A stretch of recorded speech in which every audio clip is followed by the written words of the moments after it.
There have been many conversations. There is quite a robust one going on around the continent today about what's happening with the state of children. And there's certain definitions that we would need to look at when it comes to who children are. Do youth still make up, some kinds of youth still make up kinds of parts of children? What policies are being put in place? What emphasis is being laid on how children are treated? And we're going to get into some conversations over time. But this hour specifically, we're going to be talking about the youth dividend in Africa, challenges and opportunities in the labor market. And to help us in that conversation this morning is Samuel Munyuwiny, who is the Executive Director and Head of Research at the African Institute for Children's Studies. Not a stranger to the Situation Room. Samuel, good morning. Good morning, Do and Seti. Thank you. Karibu Sana. Thank you for being here this morning. Siti went to Cape Verde and he came back with a basket of proverbs this week. And the proverb for today might be an interesting one for you, Samuel. Let's hear.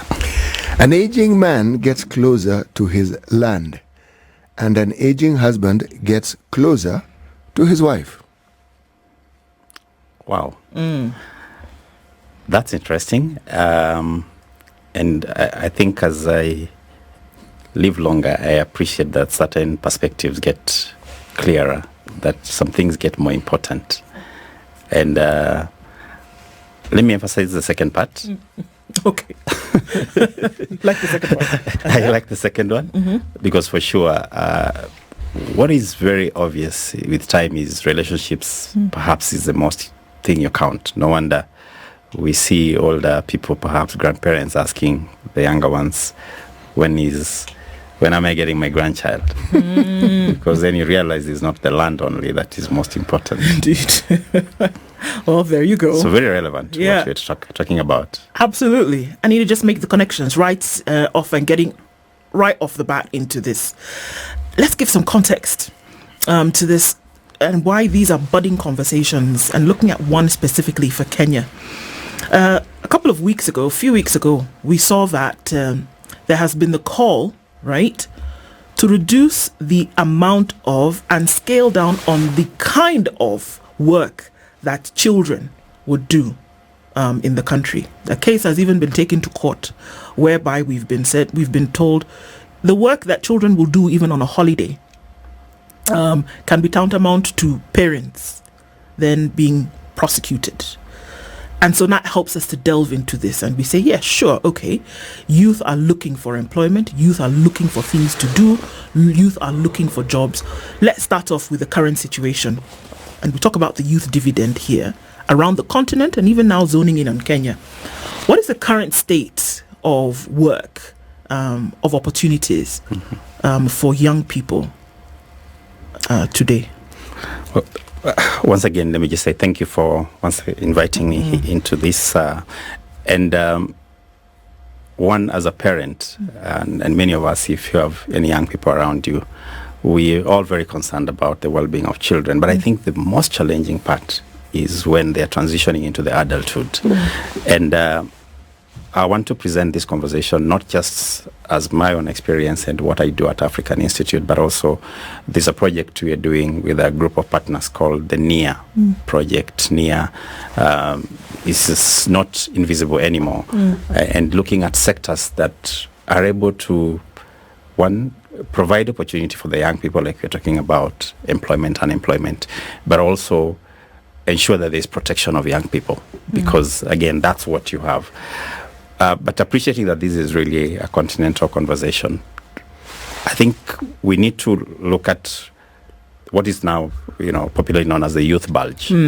That as we have more people, improvement in maternity care and reduced mortality at that stage, and again, a little more people able to live, but the access or the fertility rate still, while they have reduced, in the sense that the number of children per household is reducing across the continent, there's still quite a number. So while you have most population curves having a narrow tip, there are few older people and many more younger, we are now beginning to see in countries like Tunisia, South Africa, where the middle is bulging. And we are having almost about 25 to almost 40% of the populations in this country being between the age of 15 to about 29. Now, that is what we're now referring to as a dividend if it translates into a positive outcome to the country in terms of productivity. But it can also be quite a bomb if that age group is not provided with opportunities. And therefore asking ourselves, what is it that children can do? Because across the world, from the UN Convention on the Rights of the Child, our own laws in Kenya and most countries in the continent, we know that from 0 to 18 years, it's a child. So if you're talking about a 15-year-old to about 18, then there's someone who is still a child, yet you don't expect that everyone will easily fall into the frameworks that we've developed, you know, that a good example is our Kenya law on the Basic Education Act. It says if you course anyone who is within the age of basic education, and our basic education now is up to the secondary school. Yeah. If you cause them to leave school and do work, then you're liable to prosecution. Yet the Employment Act for Kenya, 2007, allows persons up to the age of, from the age of 16, to do work that is not hazardous. Now, the question will be, why would you allow children, 16-year-olds, to work? But it's really out of responding to a very practical problem. If I left my primary school education in former class 8, or, you know, many times you're a 14-year-old, should I sit and wait until I'm 18 to do something? There's the argument that there should be opportunity to provide you vocational skills. Yeah. Many times these will not go beyond 2 years. So by the time someone is already 16 years, they literally have nothing else to do. And again, you can't be forced to stay on into secondary school or all the way to the university. So there is a gap there which the law is responding to in the Employment Act. And this is consistent with the ILO Convention 173, which is looking at the minimum age convention. So all this is really the gap that we want to address as a continent. Okay. Now, I think this is really beyond statistics. If you walk to your neighborhood today, there are a lot of young people who are sitting and idling. And you know what that means. Those who are not in school. Those who are not in school. Okay. And think about a lot of our education systems in Kenya and most countries in the region is we have about 1 million, you know, young people who sit for their grade 8 exam. And only about half will be sitting for their Form 4 exam. So you're losing half. By the time they get to university, it's quite a number. So however much we want to talk about all the nice packaging about what the law has, the question is, what do you do? Where are the 500,000 going to? Yeah. The government says it's supposed to create about 500,000 jobs per year. But remember, every year, looking at our population growth, we are having almost 1 million people coming in. So this is really the gap that we need to be very practical about, because again, if you don't plan for them, then the other plans will come in. We're seeing the risks on terrorism, we are seeing the risks on mental health issues, drug and substance abuse. And so we have to be very practical. And you look at our current government and the manifest that they presented and said, we will create employment. But are we seeing some very practical things? As much as I'm referring to the ILO conventions and what the World Bank is doing, the other thing to ask ourselves is how Afrocentric are some of these things? If you're talking about a continent, are we talking about very practical solutions to some of the things that you're presenting? So if we look at it, sometimes difficult to have this kind of a conversation because it would appear as though there are certain gaps, and then we're trying to fill within those gaps and then still trying to play and be safe. According to the law, 0 to 13 absolutely don't work. Then there seems to be something there's light work. There's light work between 11 and 13. Because the other good thing, which is a bit a focus from even a very African perspective, that we expect that you are trained into work. You're prepared to do adult chores. And that should be done in a way that doesn't affect your other rights and development. Okay. So if we get to 11 to 13, and then somewhere in there, between 13 and 16, is it, please stop me if I'm wrong, between 13 and 16, there are certain things you absolutely cannot do. And I believe one of the words they brought in there was sufferation, and then somehow at 17, 16 to 17, then you're able to do anything really that would constitute work. But at the same time, there's this other layer where we are saying between 0 and 18, or rather from school going age until you must be in school. How do we take care of those very clear and evident gaps whereby, again, there's a drop off every year of about 500,000 students who do not go on to finish the secondary school but finish primary school? What should be happening with them? Precisely that, and so if we look at it from an international framework, I mean, and when we do treaties, it's because we are responding to really practical issues over time. So going back as far as in the 70s and the conversations, looking back into what happened in the World War and how nations responded to so many young people who ended up not having gone to school, perhaps, or didn't have the opportunity because they were in crisis. I made reference to the ILO Convention on Minimum Age, which then said there should be a time when you must be protected to remain in school. But how do we balance that with the element of, do you just sit back? How do you get the training? So you rightly put it that we have 3 levels of work. There is what we're calling light work. Then there is work that you'll allow children to do. So a lot of light work will be what you do in domestic space, within your household. But there's some kind of tasks that you should be able to do as a young person that gives you an opportunity not just to learn but also to earn. And that is addressed in the ILO Convention that we call the worst forms of child labor. But then if you look at the reality of the situation, what is it that forces children to abandon schooling? Because the assumption seems to be that the chores that they may be given in a home setting would prevent them from learning, and yet, from what I observe, it doesn't. The chores that one performs at home are just chores that one performs at home, and schooling is still schooling. It's like you understand that this is your contribution to the household.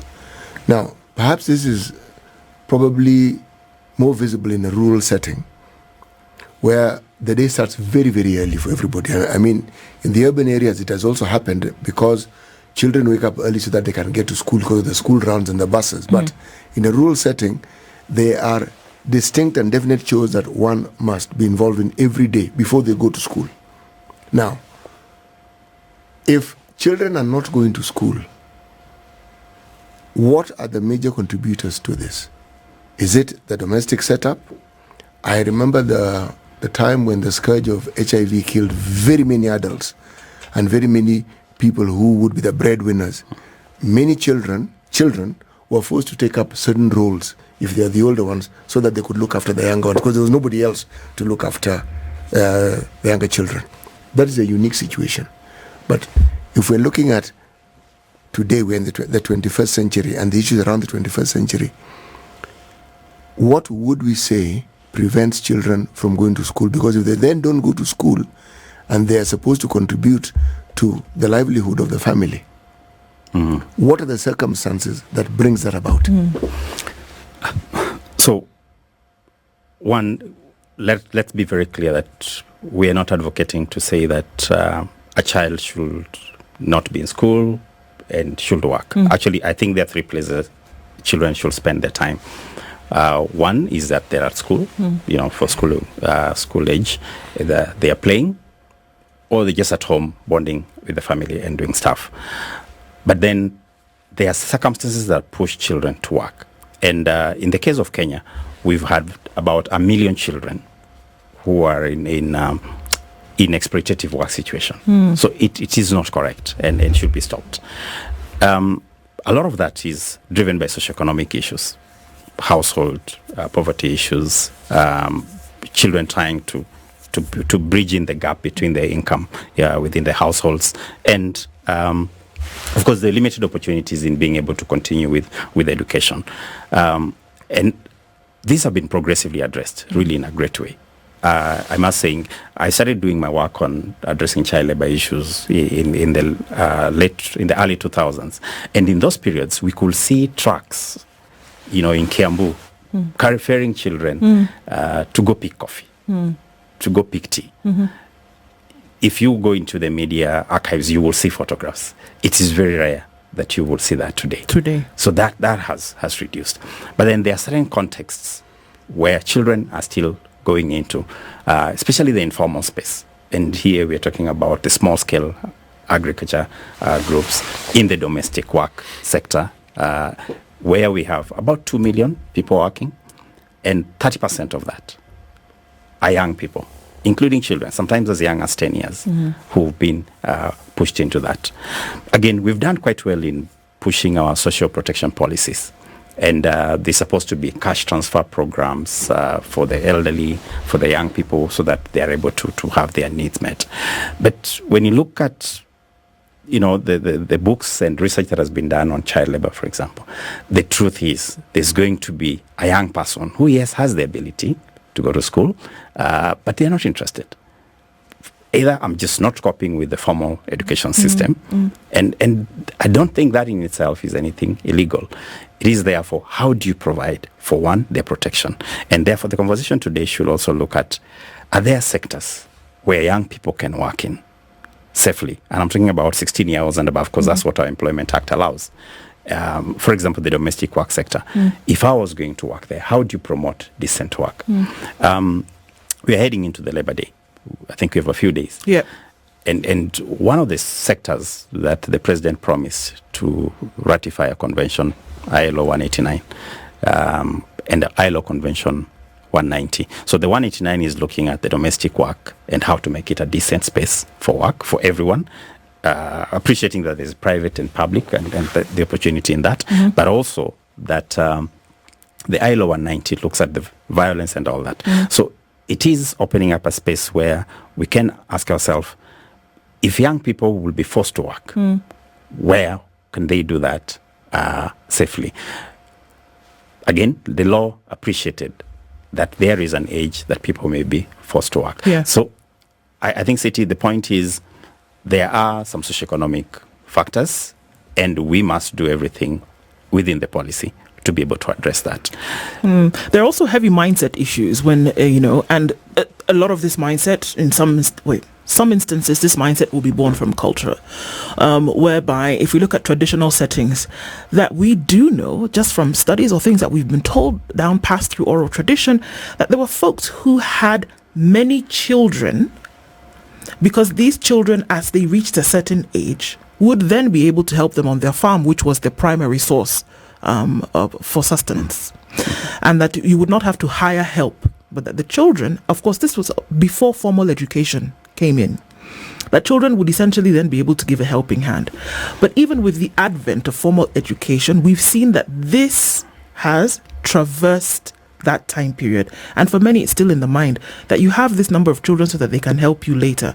So could it be a mindset whereby we're saying, okay, well, look, we're saying don't according to the law, but then you still have people who are dipped culturally in a certain mindset?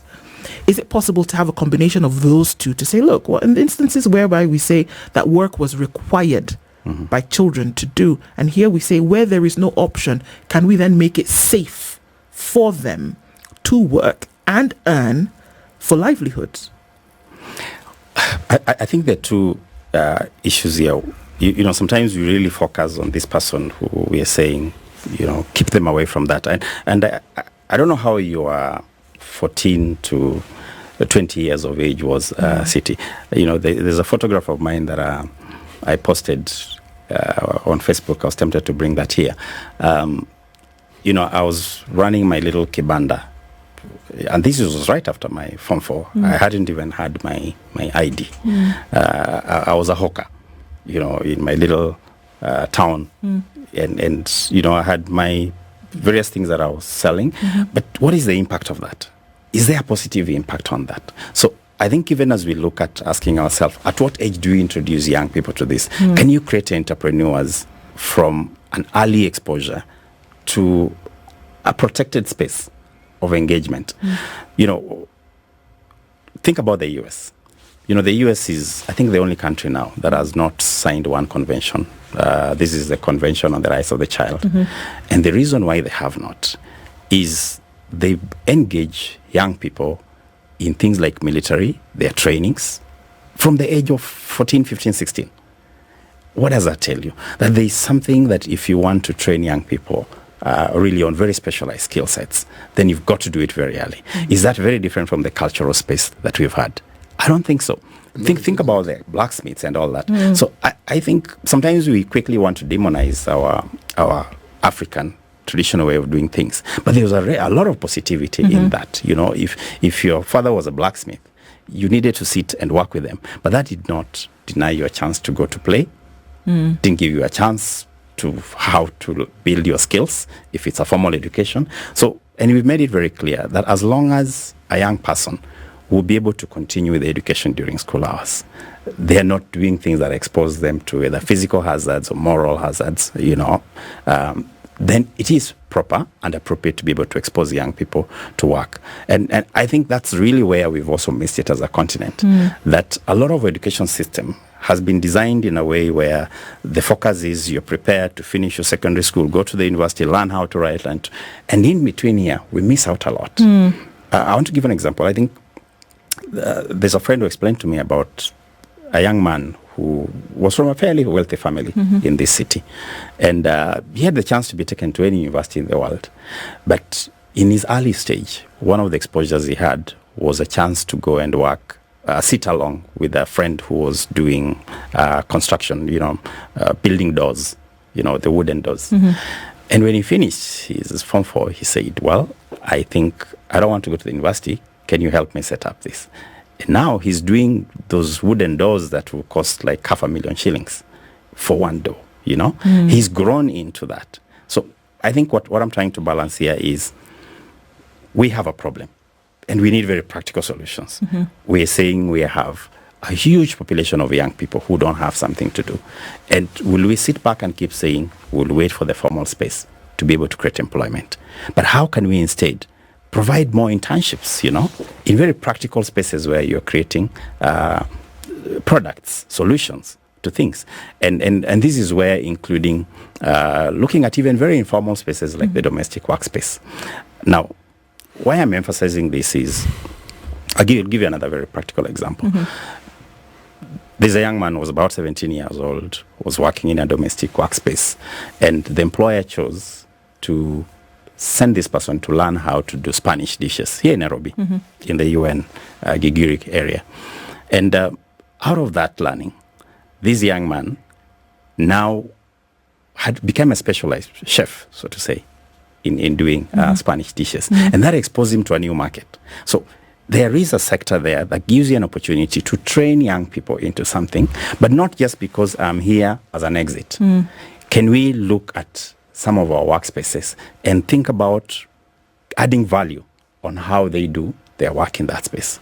And I think, to me, there's therefore this balance between cultural discussion vis-a-vis how do we do our things, and really reviewing how the colonialists and some of the early education systems were designed that literally didn't allow us to build skills in people. Are we getting to the point where we accept formal education, finishing education, doing an interview, getting a job is not for the majority of people?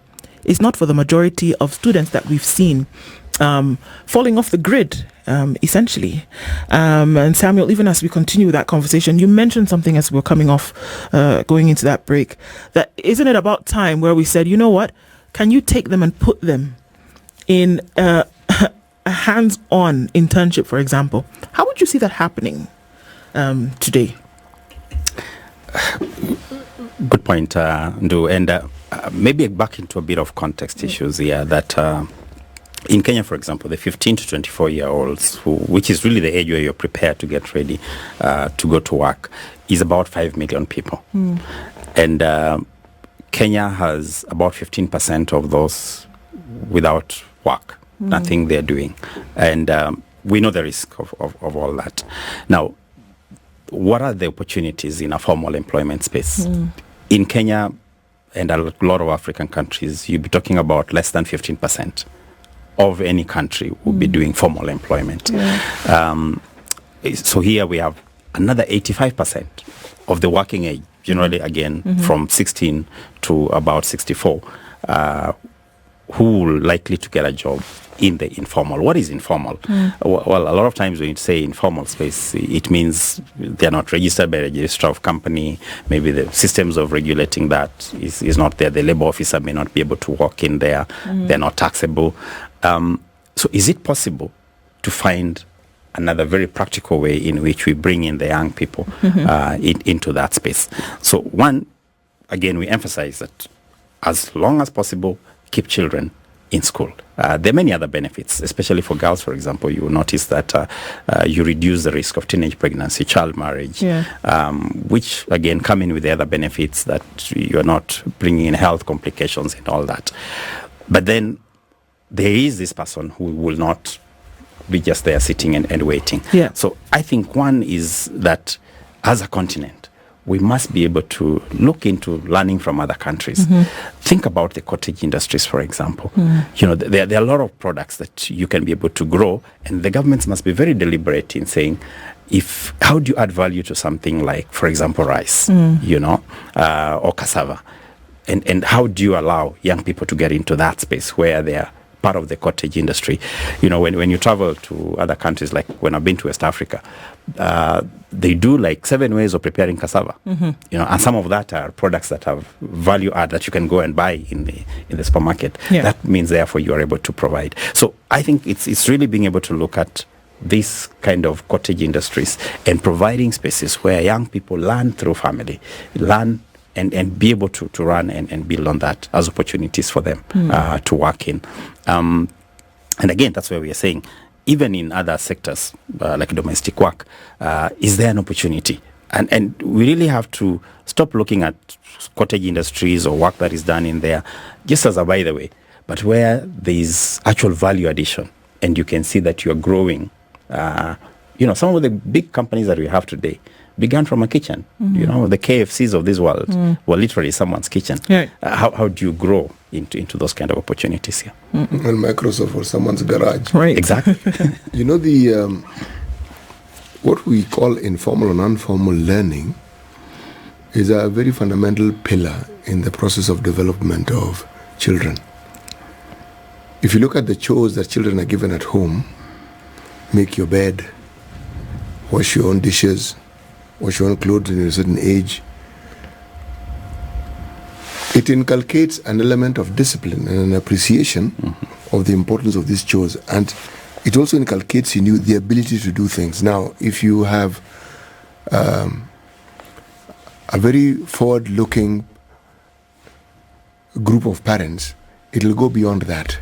And you'll find that the functions and the duties within a home are, if they are both boys and girls, it's spread equally. There is no division of labor as to the girls will do that. Everyone does everything. Now, you see the benefit of that when that person is older, in the way they handle things. For instance, a person who develops that way as a man, as a young man, you'll find they respect women a great deal more than someone who grew up in a family where there was that clear demarcation. No, that is not for boys, that is not for this and the other. But more importantly, if you look at communities who are business-minded and the age at which children are introduced to business, it doesn't interfere with their learning. A shop. The child may be doing nothing. They just hang around in the shop, but every once in a while they are sent, get this. They are learning. They get to a certain age, they're even allowed to sell to customers. After a while, they're even allowed to manage the money. Now, you tell me, if this child then continues the formal education and acquires a skill beyond that, whatever business they were involved in, that child will already have the capacity to improve on that business and grow it to the next level. But let me come back to formal learning. You asked me about China. To understand what you asked, you need to look at the curriculum, what they teach. One of the things they teach is ideology. Exactly. It is curriculum. You learn it. So this communism that people speak of, you are taught, so you understand it. But if I take that example yet to another country, like say Estonia, okay, where part of the curriculum is that you must have a business plan. So that by the time you're graduating, say in your Form 4, Form 6, you have to go to university. Part of what you're examined in is the practicability of your project. Can it actually work as a business? Now you tell me, what stops that person from growing that business as they move along? Because it's part of the educational system.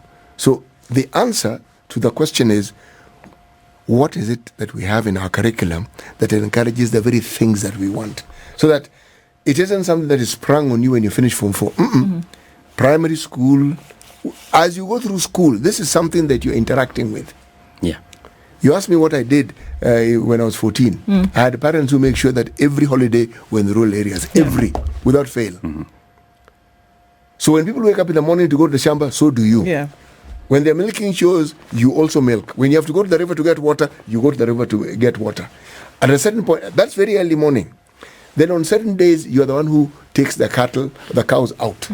So you get to know about cows. And you go to, and by the way, all these cows had names. It doesn't matter how many they are. Yes. Yeah, so you got to know them. And then you learned how to milk. Now, it may not appear useful then, but as you get older, you're suddenly very, very grateful that you had parents who made you go through that process. And it doesn't impede on your academic learning. Because what it imbues in you is discipline. So when you transfer that discipline to formal learning for you doesn't become a chore. Exactly. It's not, because you already accustomed to discipline. You just didn't understand it. Waking up in the morning, going to the shamba, doing all these things. And it's every single day. Exactly. So, Siti, back to our practical problem here. We're saying we have a 1.3 billion African population, 25% of it, 15 to 24, and you're thinking about productivity of the people. In my experience of running business, it reminds me of a book by Lee Iacocca. He talked about the 3 P's of business. Yes, that was a man who was known in the motor industry of Detroit. Exactly. Yes. And he really emphasized, I read that book really, I think in my high school, just as a good book. And the 3 P's have become so alive for me today that for any space where productivity is being looked at, you must think about the people besides the product and the profits. How much do we invest in the capital, the human capital in this continent? So think about when I receive people at a workplace. Often, really, I've had people whom I've never looked at their certificates, and we've worked for 3-4 years.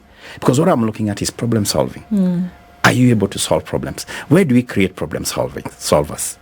I think number one, it is in the 0 to 4 years. What you feed your children in at that age, because that's where brain development is being prepared, so that you have brains that can create solutions, critical thinkers. Right. It really begins at that age. So what are we feeding our mothers in when the children are in the womb? Are they accessing folic acid? So if a government invested very heavily on a 0 to 4 and in terms of school, the feeding programs and all that, in the next 20 years, you will see the difference, that population will think very differently. What is the other space that you have to be able to create a productive population that will create jobs for this continent? It is, again, the 15 to 24, a very critical space. Because if you had a good brain in the beginning, you've been exposed to how to communicate, you've been exposed to internship, like we are saying. The next space is then to allow you a safe space to be a creative person. And that is why this age group becomes very, very critical for us to look at and allow them to be that creative thinkers. The issue of child exploitation comes into play here. And even if you were saying, can we have a bit of a formalized process whereby those children creating spaces whereby they can actually benefit something, even if it is not in a formal education, and now we're saying in work. How then do we protect them as well from being exploited? Because the natural inclination is pay them less, give them longer working hours because we assume that they're more agile and they don't get tired as much, pay them less because after all, what are they using the money for, right? So how then do we then also create protection around them, even when we're saying, look, open up the space for them to work, because right now there's nothing else? How do we protect them at the same time, because they're still vulnerable? Exactly. Yeah. And this is where the conversation and of the ILO Convention 190 that is looking at the violence at workspace and opening it up to more regulatory processes is. And so we are hoping our president can lead the pack in Africa by among the countries that will sign up this Convention 190. And when I've done audits or evaluated programs on child labor in this country and talked to people from the Ministry of Labor, really, I don't know if anyone has ever come and knocked your space to ask what is the age of the person you're employing, if they are below 18, do they have access to other skills training that you're providing for them? So the element of monitoring these workspaces become very, very critical. I know there's a push in Kenya even by the Revenue Authority to try and register as many. You saw the other day even farmers and the number of crops in their farm allegedly being counted. So there's that element, the opportunity of creating, formalizing a bit of this. But I think the drive doesn't need to come from the government side and the tax. There are opportunities. The one person whom I would love to learn about more is history, like Parapet. You must be familiar with the Parapet, the company that does cleaning services. A few years when, I think this company started when I was in the university, and then you had to employ this person who works the whole month, but they only clean the first 1 hour and they sit back the whole day, take tea and wait and go. So what was the opportunity is that this person creates one company that has as many people who come and do your 1 hour, they go to the next house, do the same. So I see the opportunity in allowing some of these sectors, including the domestic service sector, to be able to create companies that then will allow this kind of young people to come in. It is more regulated because, today one of the most difficult things for any parent who wants to employ a domestic worker is, will they abuse my child? We've seen the things that are happening, sometimes even smashing a child on the wall. Very bad outcomes that we've experienced. But if you had someone else who's done that bit of saying, as you come in, we have a structure that will be able to do the vetting, that will be able to check, do routine monitoring. Because I think sometimes the private sector, because of the motivation to remain in business, can provide the opportunity for a more regulated workspace, not at all diminishing the importance of the Ministry of Labor and other government agencies, but then adding value to that sector and using it as a to provide the employment that is badly needed by the continent. But there are still ways to then protect them then from being exploited, isn't it? Exactly. And from a child rights point, the beginning of a good protective environment, one is the child themselves. So, empowering young people with information on what is acceptable within our workspace. It's very unfortunate that even in very empowered spaces, we see things like sexual violence that keep happening, even among the adults. But when you have information and when you have spaces where you can report some of these violations, in Kenya, for example, we have the 116 line that is run by Childline Kenya that I can call and there'll be an effective response mechanism. So I think part of the gap in being able to do protection is sometimes the legal framework and those in authority to protect young people or anyone for that matter in our workspace will often not appreciate, their role in that. You actually blamed, But think for a moment, look at certain disciplines, if I may use the term, and regulation, if any exists, or the formalization of it. Look at security. I'm talking about, say, the private guards. You're talking about house help. See, these are very, very key. They're very, very fundamental. They're very necessary. But look at the investment that you find being put into it. Because our mindset seems to be that somebody who is a domestic worker should be paid as little money as possible. Exactly. And even the training that a domestic worker should have, you assume by the fact that they've grown up, they should know domestic work. Right. And it is not true. No. Yes. And I think that realization has been there. In countries like Kenya, I know there are groups that have invested in training. For example, the Center for Domestic Training Services. Yes, they have. They have. And therefore, I think the opportunity is there. It must be regulated further. You see For instance, now when you talk about private security guards, you even have a government body that is supposed to oversee the functions and what have you. But do they really? I mean, if you look at the places where we live and look at the sort of guards that they bring there, you have never come across a lot of more tired individuals than those ones. Yes. In fact, you really wonder, this person, when was the last time they ate? Or at the slightest opportunity, they're dozing off. So you get the impression this person probably has more than one job. Mm-hmm. And then when you look at what they are paid and what the government states they should be paid, Right. it's an amount. When you're living in Nairobi, you're wondering, how Exactly. does this person survive with this amount of money in Nairobi? Where do they live? How do they even eat? How do they even come to work? And then this is the person you're entrusting with security. Or with your child. Or with your child. Precisely. You know, Let me take it further. When you look at ECD and the emphasis we've given ECD, the rhetoric around it is good. The talk around it is good. The structures of which have been put is good. But surely the individuals who are given the responsibility of training your child, your children, at an age when actually they know absolutely nothing, should this not be the group of people who are perhaps best remunerated? Because when that child grows up and they move on to the next stage in the primary school, they know a little bit more. Secondary school, they know a lot more. yeah. But look at how it is skewed. Where the child already knows a lot and just requires a little help as they move along, that person gets remunerated much better than the person who did the heavy lifting. You're right, City. I think two things that will really have to happen, change in our continent, and maybe beginning with Kenya, is one, I think we'll have to pay people by time and outputs.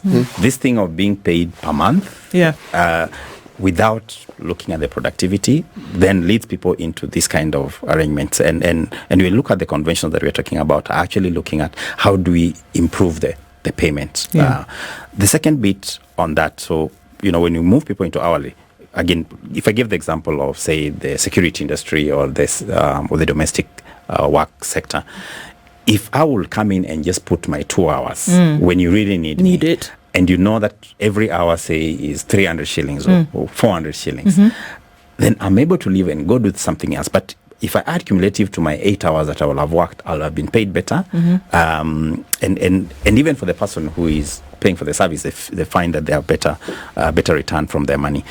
I think the other bit that we really have to look for as a continent in trying to address this is some of these jobs don't have to be an end in themselves. Just because I'm a security person, is there a system that allows me to grow in it? So if I'm employed in security or as domestic work, can I be able to see that there is career growth opportunities? Can I move beyond having worked in one house, because now I've known how to manage, to be the janitor who manages in a hotel system and move on to the next level? So I think really appreciating that the informal sector is the one that gives us most jobs. We must therefore be able to create opportunities for growth in there, and is to incentivize those who are in the private sector and trying to manage that. Are these conversations being had at the level whereby the creation of policy would then lead towards implementation of some of these things at the places where they ought to be happening? Are they currently being had? So I work in the non-profit sector and trying to advocate, and we are in spaces. So I'll give you an example. We just came from a meeting that was looking at ratifying the Convention 189. We had the officers from the Ministry of Labour, from Treasury, and of course the question before the President signs that is being asked is, if we increase the minimum wage to what is more acceptable, more within the global space, will a country be able to enforce it? That's the question. And that's where we are putting in some very practical measures, therefore, to address that, because there's no point of just doing that. The country at the moment is revising its national child labor policy. And again, there is an opportunity. But in my opinion, I think we really need to go back into working with those who are creating opportunities in some of these sectors and encourage them, first of all, to grow, because unfortunately some of the way our governments have approached private sector in this kind of service industry is very punitive. Many times you're almost being cut down instead of being encouraged to grow. So that the regulations are saying no one should work as a child must be looked at from a point also, how do we create more people who can learn? How do we encourage regulation so that there is no exploitation as defined in the ILO Convention 190? You know, when one talks of regulations and the law, and then one looks at the practicability of it, and then one looks at the emphasis and the focus that African governments or a Kenyan government gives to the youth beyond rhetoric. Beyond vijana mtaani, Yes, what do you call that one? beyond, Kazi mtaani. beyond rhetoric. Because there's if the policies don't reflect, or if the policies reflect, but then when you come to the implementation of it, what you see are gaps followed by more gaps.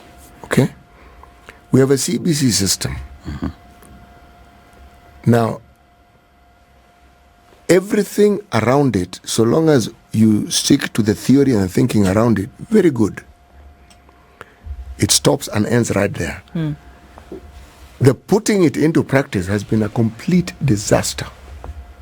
We have a situation where the students who were the first lot to actually move into it lost almost an entire year of learning. And even the goals that you are there to help people to be practical. So, for example, if I need to get a good picture, instead of drawing it, I go print it. I actually envy those who are studying in very rural areas. I think they eventually get what is expected, that you are building creative minds, you know? So it requires, of course, that as public, we are able to hold accountable some of our systems that we do have. See, that's why I said, beyond the rhetoric, even as we sign conventions, and we sign those conventions as Kenya. Oh, in fact, it's like we sign and ask, is there another one we need to sign? So that we can sign it anyway. Indeed. Look, there are many, many conversations, and we'll be delving into them, in the coming weeks, about what then these all bleed into when we talk about practical things that ought to be done where it concerns our children and young people around this continent. Samuel Munyuwiny, thank you so much for being here with us this morning and having that conversation, and we delve into more.